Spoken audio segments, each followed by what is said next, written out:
حمدا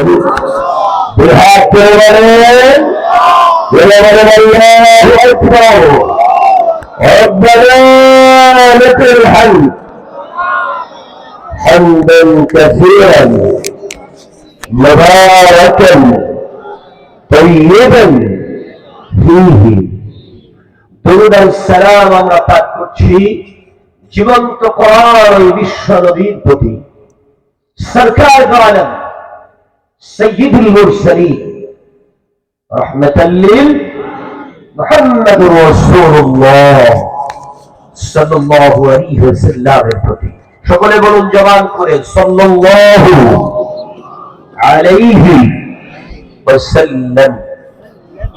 আজকের তাফসীরে আমি গুনাহগার যত সামান্য কিছু জ্ঞান নিয়ে আল্লাহ রাব্বুল আলামিনের মহাসমুদ্র এই কোরআন থেকে কিছু কথা বলার নিয়ত করেছি। সেই তামান্না নিয়ে সূরা বনী ইসরাঈলের প্রথম আয়াতটি তেলাওয়াত করেছি। আল্লাহ রাব্বুল আলামিন যদি তৌফিক দেয় তাহলে এই আয়াতের মধ্য থেকে কিছু কথা তাফসীর আকারেই যেন আমরা শুনতে পারি, বলতে পারি, বুঝতে পারি, আমল করতে পারি। সকলকে যেন মওলাই করিম সেই তৌফিক দান করেন। সকলে বলুন আমিন। আর জোরে বলুন আমিন। আর একবার বলুন আমিন। প্রিয় হাজিরিন, আমি বলবো, বলার ক্ষমতা কে দিয়েছে? আপনি শুনছেন, শোনার ক্ষমতা কে দিয়েছে? বাতাসের ইথার তরঙ্গায়িত করে আমার কথা আপনার কর্ণকুহরে পৌঁছিয়ে দিচ্ছে, হৃদয়ে অঙ্গম করছে, ব্রেন সেটাকে বুঝছে, বিশ্লেষণ করছে এবং আপনার মেমোরিতে সেটা রেকর্ড হচ্ছে। এত ব্যবস্থাপনা আমাদের দেহে দিয়েছেন কে? তিনি আমাদের মালিক। জোরে বলেন ঠিক কিনা? প্রিয় হাজিরিন, আল্লাহ রাব্বুল আলামিনের কোরআন থেকে কিছু কথা বলতে হলে মালিকের অনুমতি ছাড়া, রহমত ছাড়া বলা যায় না। কারণ এই কোরআনের মালিক আছে, আছে না? আমাদের মালিক আছে না? এই কোরআনের মালিকও যিনি, আমাদের মালিকও। قل أعوذ برب الناس ملك الناس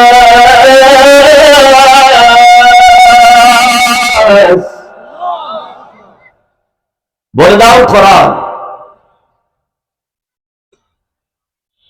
শয়তান থেকে আমি আল্লাহর কাছে, রবের কাছে নিরাপত্তা চাইতেছি। মানুষের রব, মানুষের মালিক এই আল্লাহর কাছে আমি আশ্রয় চাচ্ছি। জয় বলেন সুবহানাল্লাহ।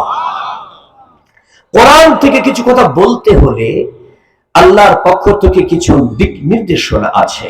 সেটা হলো এই কোরআন এসেছে পৃথিবীতে সব গুনাহগারের গুনাহগুলো মাফ করাইয়া সকলকেই জান্নাতে নিয়ে যাওয়ার জন্য। আর শয়তান এসেছে এই পৃথিবীতে সব ভালো মানুষকে গুনার কাম করাইয়া সবাইকে জাহান্নামে নেওয়ার জন্য। তাহলে কোরআন যা করে শয়তান তার উল্টা করে। যারা বলেন ঠিক কিনা?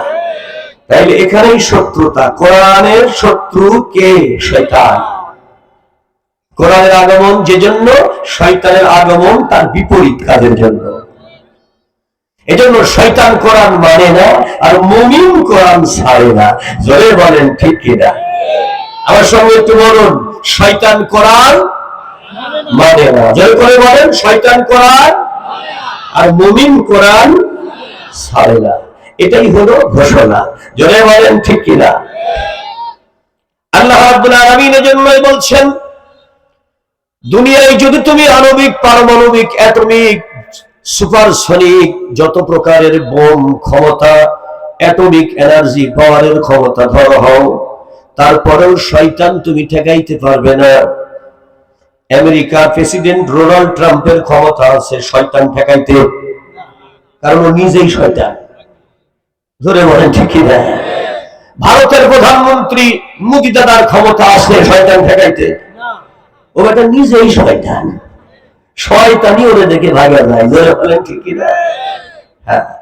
প্রিয় হাজিরিন, এজন্য আল্লাহর কোরআনের দিক নির্দেশনা হলো ইযা ক্বারা'তাল কুরআন ফাস্তা'iয বিল্লাহি মিনাশ শাইতানির রাজীম। যখনই তুমি আমার কোরআন শুনতে চাইবে, বুঝতে চাইবে, পড়তে চাইবে, শিখতে চাইবে, শিখার জন্য বসবে, বুঝার জন্য বসবে, তখনই মরদুদ বিতাড়িত শয়তানের কাছ থেকে আমি আল্লাহর কাছে তুমি পানাহ চাইবে। আমি আল্লাহ ছাড়া শয়তানকে প্রোটেকশন পৃথিবীতে কেউ করতে পারে না। জোরে জোরে বলেন কার ঘোষণা? মুসনাদ আহমদের মধ্যে বর্ণনা এসেছে, ইন্নাশ শাইতান কিসমানি, নিশ্চয়ই শয়তান দুই প্রকার। মানুষের মধ্যে শয়তান দুই প্রকার, কিন্তু কোরআনের মধ্যে বলছে শয়তান দুই প্রকার, মিনাল জিন্নাতি ওয়ান নাস। এটা মানুষের মধ্যে শয়তান আর এটা জিনের মধ্যে শয়তান। কিন্তু মুসনাদ আহমদে বর্ণনা হচ্ছে মানুষের মধ্যে আবার শয়তান দুই প্রকার, একটা হলো পুরুষ শয়তান, একটা হলো মহিলা শয়তান। এখন কথা হলো শয়তানকে চেনা লাগবে, তাইলে শয়তান থেকে আপনি বাঁচতে পারবেন। আরেকবার বলেন ঠিক কিনা? শয়তানকে চেনার ব্যবস্থা আছে না? আপনারা শয়তান ছিলেন তো? উত্তর তো আপনারা দিলেন না। তার মানে কেউ চেনেন, কেউ চেনেন না। চিনলেও আধো আধো চিনেন। আপনাদের এলাকায় যারা কৃষি কাজ করে তাদেরকে কি বলেন? ইমামতি করলে কি বলেন? ইমাম। ডাক্তারি করলে কি বলেন? মাস্টারি করলে কি বলেন? চুরি করলে কি বলেন? শয়তানি করলে কি বলবেন? ছিলেন না বলে। তার মানে শয়তানি যে করে ওই বেটার নাম শয়তান, ওই বেটির নাম শয়তান। আরেকবার বলেন ঠিক কিনা? তার মানুষের মধ্যে শয়তান কয় কিসেম? কথা বলেন। প্রিয় হাজিরিন, আমরা যেহেতু তাফসীর করব, এজন্যই শয়তান আমাদের ওসওয়াসা দিতে পারে। এজন্যই শয়তানের হাত থেকে বাঁচার জন্য আউযুবিল্লাহর ব্যাখ্যাটা একটু শুনে নেন।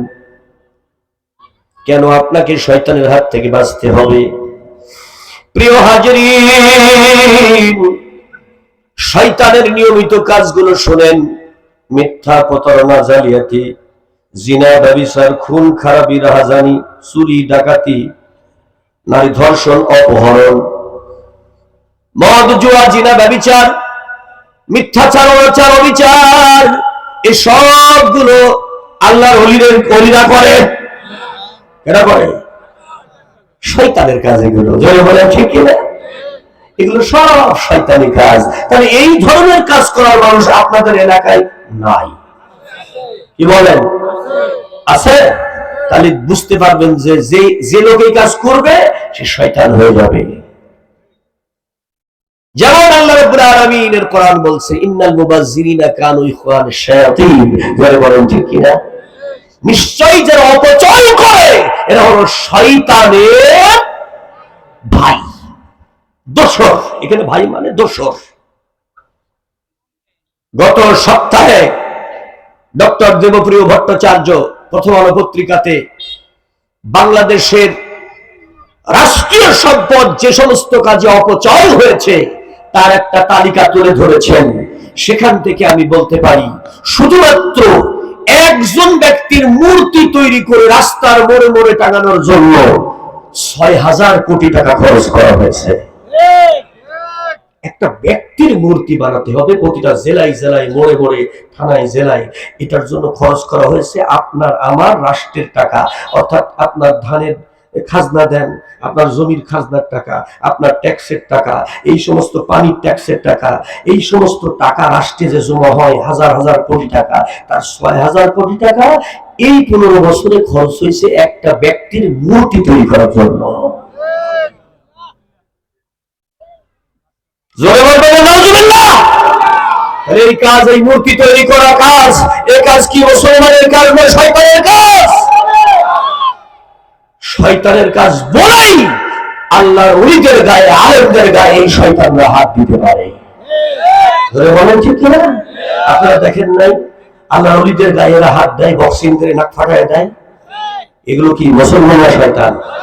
আর বলেন, মনে রাখবেন আল্লাহর আলেমের গায়ে যারা নায়েবে নবী তাদের গায়ে যখনই হাত পড়ে তখন ওই শয়তানকে আর রেহাই দেওয়া হয়, তার আর বাঁচার কোনো জায়গা থাকে না। আরেকবার বলেন ঠিক কিনা? প্রিয় হাজরিন, শয়তানের একটি পরিচয় হলো শয়তান হয় অহংকারী, শয়তান অন্য কাউকে পরোয়া করে না, নিজেকেই বড় মনে করে। আল্লাহর কোরআনের ভাষায় তাই আল্লাহ বলেন লা তামশি ফিল আরদি মারহা ইন্নাকা লাউ তাখরিকাল আরদা ওয়া লাউ তাবলুগাল জিবালা তুলা। রব্বে কারীম সুন্দর করে বলেন, আমার জমিনের উপর দিয়ে অহংকার করে হেঁটে না,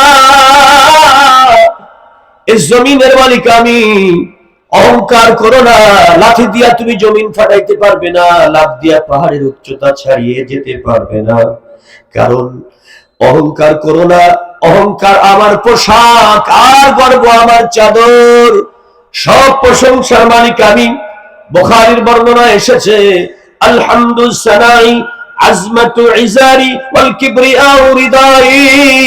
নবী করিম সাল্লাল্লাহু আলাইহি সাল্লাম বলেন, প্রশংসার মালিক কেবলমাত্র আমার আল্লাহ, আর অহংকার আল্লাহর পোশাক, গর্ব আল্লাহর চাদর। আরেকবার বলেন সুবহানাল্লাহ। এজন্য কেউ অহংকার যদি করে জমিনের মধ্যে, সে যার বেটা হোক আর যার বেটি হোক, অহংকার যে করে নিঃসন্দেহে সে শয়তান। প্রথমেই বলেছি শয়তান কয় প্রকার, মানুষের মধ্যে কয় প্রকার, নারী শয়তান আর পুরুষ শয়তান। পুরুষ শয়তানের চক্রান্ত দুর্বল। আল্লাহর কোরআন বলছে ইন্না কাইদাশ শাইতানি কানা যায়ীফা।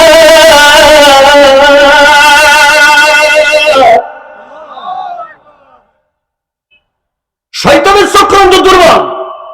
ফাকাতিলু আউলিয়া শয়তান, শয়তানের ছেলেমেলার বিরুদ্ধে তুমি প্রয়োজন হলে অস্ত্র হাতে নিয়ে যুদ্ধে নেমে যাও, শয়তানকে মোকাবেলা করো।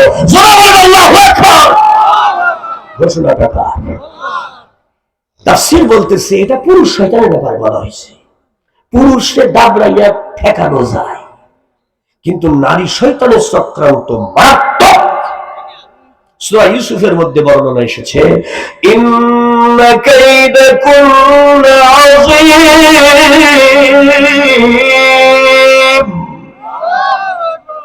মনে রেখে দিও দুনিয়াবাসী, নারী শয়তানের চক্রান্ত মারাত্মক। জীবন আছে যতক্ষণ নারী শয়তান চক্রান্ত করতে থাকে ততক্ষণ। নারী শয়তান যদি কোনো ব্যক্তির উপরে ভর করে, ওই ব্যক্তির লাইফ শেষ। যদি কোনো পরিবারের মধ্যে ঢুকে যায়, ওই পরিবার ধ্বংস তছনছ হয়ে যাবে। যদি কোনো সমাজের মধ্যে ঢুকে যায়, ওই সমাজ ধ্বংস হয়ে যাবে। যদি কোনো রাষ্ট্রের মধ্যে ঢুকে যায়, ওই রাষ্ট্রটাকে বিক্রি করে দেবে। এগুলো কোরআন বলছে। জোরে বলো আল্লাহু আকবার। নারী শয়তানের চক্রান্ত কত কঠিন মারাত্মক হয় সেটার বর্ণনা সূরা ইউসুফের মধ্যে খুব সুন্দর করে দেওয়া আছে। ছোট্ট করে বলবো, খারাপ লাগবে? হযরত ইউসুফ আলাইহিস সালামের বয়স 16 বছর। কয় বছর? আজিজে মিশর যখন তাকে বাজার থেকে কিনেছিল তখন তার বয়স ছিল 8 বছর 3 মাস। এই বয়সে ইয়াকুব নবীর ছেলে ইউসুফ আলাইহিস সালামকে জুলাইখার অনুরোধে কিনে আনা হলো। তাও তাফসীরে আসছে ইউসুফ আলাইহিস সালাম এক পাল্লাই আর স্বর্ণ আর এক পাল্লাই, সোনার দামে কিনে আনা হলো ইউসুফ নবীকে। আরেকবার বলেন সুবহানাল্লাহ। আমি ঘটনা বিস্তারিত বলবো না, শুধু খালি শয়তানের শয়তানিটা কি ওইটুকু বলবো। Try to understand the happened. This is the history of worldwide. গোটা সৃষ্টিতে এই গল্প আল্লাহ পাক বলেছে এজন্যই যাতে আমরা বুঝতে পারি, সারা জীবন এই গল্প শুনে মনে রাখতে পারি, শয়তানকে চিনতে পারি। আরেকবার বলেন ঠিক কিনা? You have to know it. আমাদেরকে জানতে হবে, এটা খুব খেয়াল করে শুনতে হবে। হযরত ইউসুফ আলাইহিস সালামের বয়স এখন 16। জোরে বলেন কত? 16। কিশোর আছে না যুবক হয়ে গেছে? এখন প্রাসাদের চতুর্থ তলায় 7 কামরার ভেতরে, 6 কামরা পার হইয়া 7 কামরার ভেতরে একান্ত বেডরুমে, যেখানে আজিজে মিশর আর তার স্ত্রী জুলাইখা থাকে, সেই বেডরুমে ডেকে নিয়ে গেছে কর্মচারী চাকর বাকর দিয়া। ডেকে নিয়ে বলে, বাইরের থেকে লাগায়া দাও তালা, আমি ইউসুফের সাথে মিটাবো মনের জ্বালা। আর আল্লাহ বলতেছে, ঈমান বাঁচাইতে হলে ইউসুফ তুই পালা। যারা বলে আল্লাহু আকবার। একটা একটা করে ইউসুফ আলাইহিস সালামের সামনে জুলাইখা তার শরীরের কাপড় খুলতেছে আর মাটিতে ছেড়ে দিচ্ছে। প্রায় অর্ধলম্ব। হঠাৎ করে দেখতে পেয়েছে জুলাইখার নজরে যে একটা পুতুল, যেটাকে তারা ঠাকুর মানে বা ভগবান মানে, তাড়াতাড়ি করে একটা কাপড় নিয়ে ভগবানের মাথার চোখ ঢেকে দিয়ে আসলো। ইউসুফ নবী জিজ্ঞেস করতেছে, আপনি এটা কি করেন? বলে, এটা আমাদের ভগবান, আমরা কি ভগবান মানি, আমরা এখন শয়তানি করব, যদি ভগবান দেখে ফেলে তাহলে গুনাহ হয়ে যাবে। কি হয়ে যাবে? ভগবানের চোখ কাপড় দিয়ে ঢেকে দিছে। কিন্তু ইউসুফ নবী বলেন, আমরা এমন আল্লাহর ইবাদত করি, আসমান জমিনে কোনোভাবেই যার নজর ফাঁকি দেওয়া যায় না, সেই আল্লাহর ইবাদত করি আমরা। জোরে বলেন মারহাবা। সূরা আল ইমরানের প্রথম রুকুতে আল্লাহ পাক বলেন, ইন্নাল্লাহা লা ইয়াখফা আলাইহি শাইউন ফিল আরদ ওয়া লা ফিস সামা।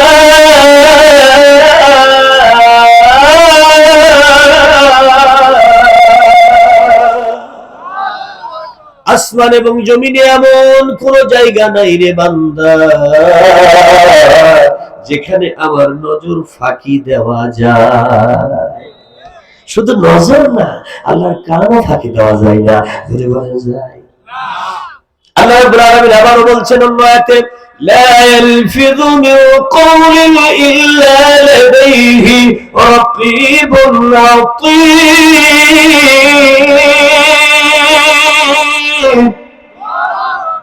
এমন কোন শব্দ নেই বান্দা তোমার জবান দিয়ে যেটা উচ্চারিত হয় সেটা আমি আল্লাহ রেকর্ড করে রাখি না। অতএব তোমার জবানের কোন কথা আমার নজরের বাইরে না। জোরে জোরে বলেন ঘোষণাটা। প্রিয় হাজিরিন, তাহলে আপনি আমি যা বলি শোনে কে? নেতারা বৈশা যা মিটিং করে তা শোনে কে? আল্লাহর বিরুদ্ধে, রাসূলের বিরুদ্ধে যত কথা বলা হয়, কোরআনের বিরুদ্ধে যত কথা বলা হয়, মিটিং ফিটিং করা হয়, তা শোনে কে?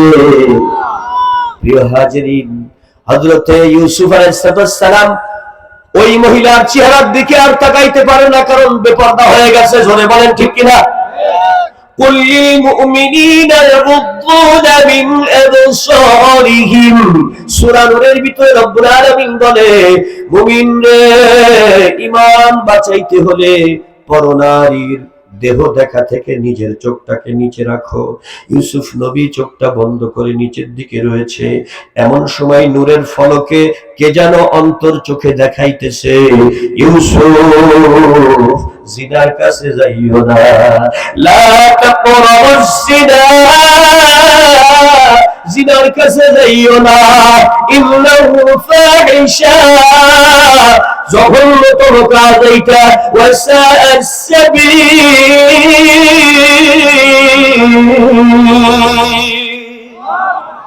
এটাই ধ্বংসের পথ। আর একবার বলেন আল্লাহু আকবার।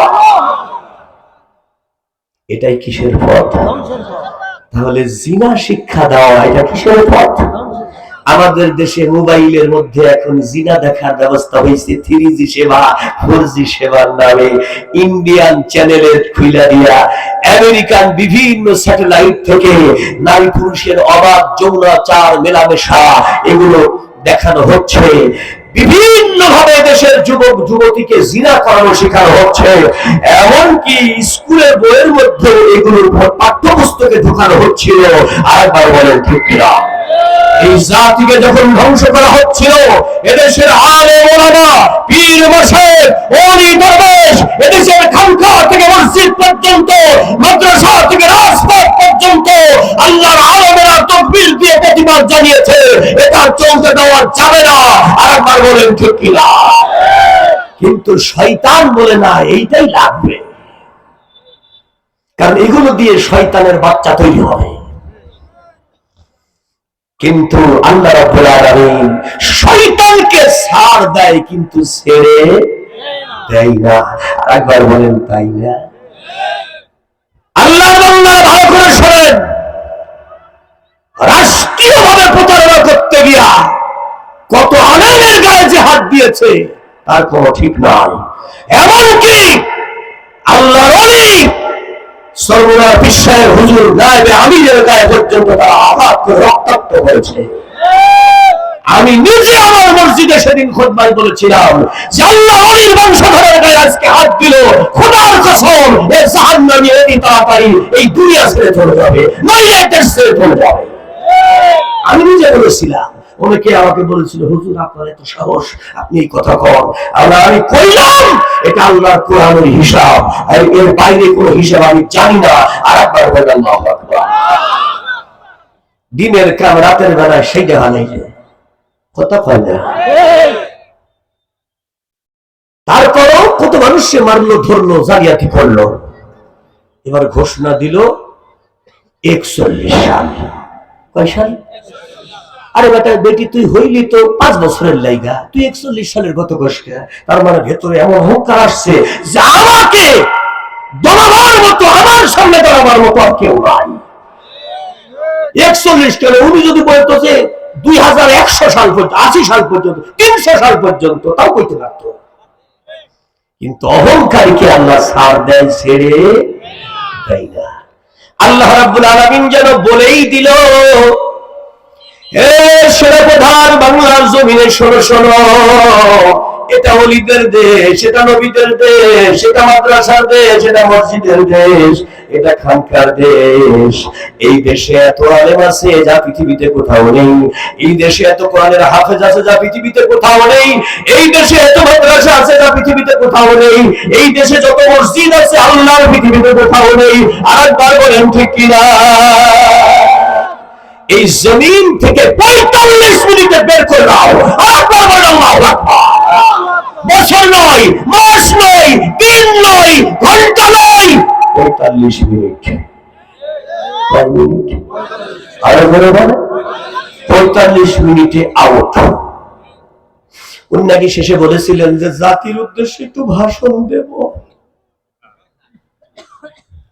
সেনাপ্রধান কইছে ভাষণ জাগত দেওয়ার দরকার, ওরা দেবে না, আপনি তাড়াতাড়ি যান, মামু বাড়ি যান, নইলে বিপদ আছে। ইট খোলা শুরু হয়েছে, 45 মিনিট অতি তাড়াতাড়ি। জনগণ যদি ঢিক্কা পড়ে তাইলে কোন জায়গা মারবে, কি দিয়ে মারবে তার কোন ঠিক নাই, আমাদের ফেরাবার ক্ষমতা নাই। আরেকবার বলবেন আল্লাহু আকবার। প্রিয় হাজিরিন, এমনকি ওপারে গিয়াও এখন জয় শ্রীরাম স্লোগান দিয়া এদেশ দখলের ষড়যন্ত্র হচ্ছে। এ কোরআন সামনে নিয়ে আমি বলতেছি, বাংলাদেশ এত বেশি আল্লাহর আলেম আর আল্লাহর কোরআনের হাফেজের দেশ, আপনি কল্পনা করতে পারবেন না। গোটা পৃথিবীতে সকলের সঙ্গে চ্যালেঞ্জ করে এদেশের ছেলেরা গোল্ড মেডেল, ফার্স্ট প্রাইজ বাংলাদেশে নিয়ে আসে। বলেন ঠিক কিনা? সৌদি আরবের আলেমরা আমাদের দেশের আলেমদের কাছে হেরা যায়, হাফেজদের কাছে হেরা যায়। আরেকবার বলেন ঠিক কিনা ভাই? তাহলে আমি কয়েকদিন আগে চাঁপাইনবাবগঞ্জে গিয়েছিলাম এক মাহফিলে। সেখানে যাওয়ার পরে ওখানকার মসজিদের ইমাম সাহেব হুজুর আমাকে বললেন যে হুজুর, এই সোনা মসজিদের পাশে বিশাল যে এলাকা দেখতেছেন বর্ডার, এখানে ওরা ঢাল, সরকি, লাঠি, ফালা, কাস্তে, দা এগুলো নিয়ে আসছে এবং বিএসএফ দের সাথে করে নিয়ে এসে চিৎকার করে বলতেছে জয় শ্রীরাম, বাংলাদেশ দখল করব। ইমাম সাহেব বলতেছে আমি আর সহ্য করতে পারলাম না, আমি মাইক নিয়ে ঘোষণা করলাম, কে কোথায় আছো, এই মুহূর্তে শয়তান তারা লাগবে। মসজিদে উনি নারায়ে তাকবীর ঘোষণা দিলেন, জোরে বলেন আল্লাহু আকবার। মসজিদে যখন নারায়ে তাকবীর মসজিদে মাইকে ঘোষণা দিলেন, মোটামুটি 200-500 মানুষ মুসলমানরা হাজির হয়ে গেছে, এই সাথে আমাদের দেশের জওয়ানরাও হাজির হয়ে গেল। বলতেছে হুজুর আপনাকে বলবো কি, এমন দাবরানি দিয়েছি না 5 মাইল ভেতরে ঢুকিয়ে দিয়ে এসেছি। এরা দিচ্ছে তাকবীর, নারায়ে তাকবীর। এই নারায়ে তাকবীরের স্লোগান শুনে ওরা 5 মাইল ভিতরে দাবড়ায় রেখে আসছে। আপনারা তো চাঁপাইনবাবগঞ্জের ভাষা বুঝেন না, বুঝেন?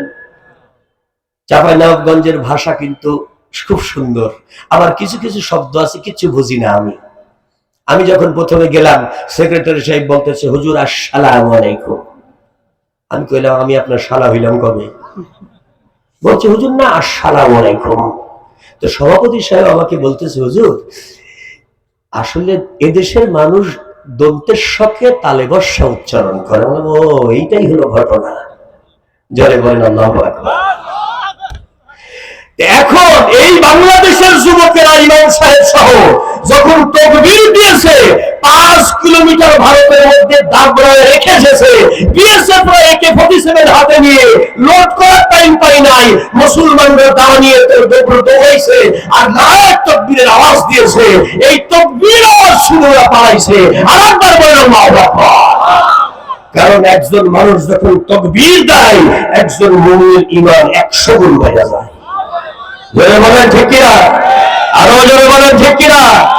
আমি আপনাদের কাছে বলতে চাই, এই বাংলার জমিন 1 ইঞ্চি জায়গা যদি ভারত দখল করার ষড়যন্ত্র করে, ও বাংলাদেশের মুসলমানেরা, যে দেশের মায়েরা আযান শুনে নামাজ পড়ে তারপর সন্তানের মুখে খাবার দেয়, যে দেশের মায়েরা আযান শুনে নামাজ পড়ে তারপর সন্তান মুখে নিয়ে ঘুমাইতে যায়, যে দেশের 1 ইঞ্চি জমিনের উপরে আল্লাহর কোরআনের আলেম নাই, জিকিরে পাওয়া যায় নাই, সেই জমিন যদি এই কাফেররা দখল করতে চায়, তাহলে এদেশে মসজিদ মাদ্রাসা যদি দখল উড়িয়ে দিতে চায়, এদেশে খানকাগুলো যদি বন্ধ করে দিতে চায়, এদেশের পীর মাশায়েখ আউলিয়াদের ধ্বংস করতে চায়, এদেশের